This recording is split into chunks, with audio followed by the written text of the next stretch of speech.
नन्ही बिल्ली नारी निराली, चूहों की सब दोस्त थी मतवाली।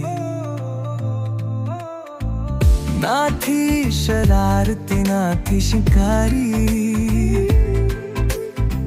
सबसे करती थी दिल की बातें प्यारी।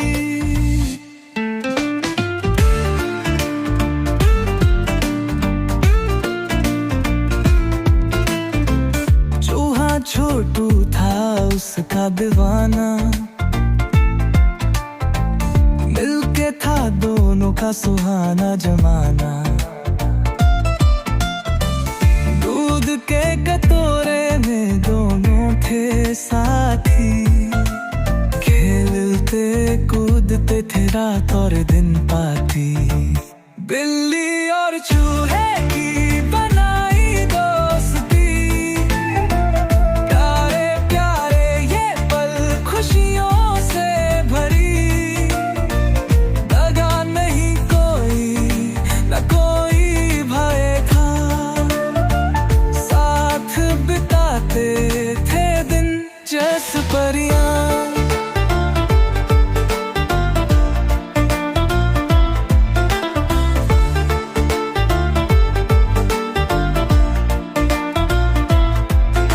कटोरी में दोनों का बिस्कुट भोज, दूध की नदी में लगाते थे रोज। एक दूजे की बातों में हंसी मजाक, प्यारी थी उनकी ये दोस्ती की आँख। चूहा बोले बिल्ली तू बड़ी है भाई, तेरे बिना मेरी दुनिया रंग लाई।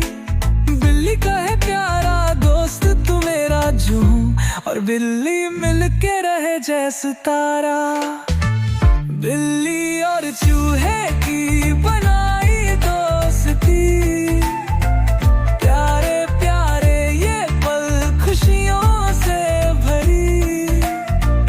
दगा नहीं कोई न कोई भय था, साथ बिताते थे दिन जैसे परियां।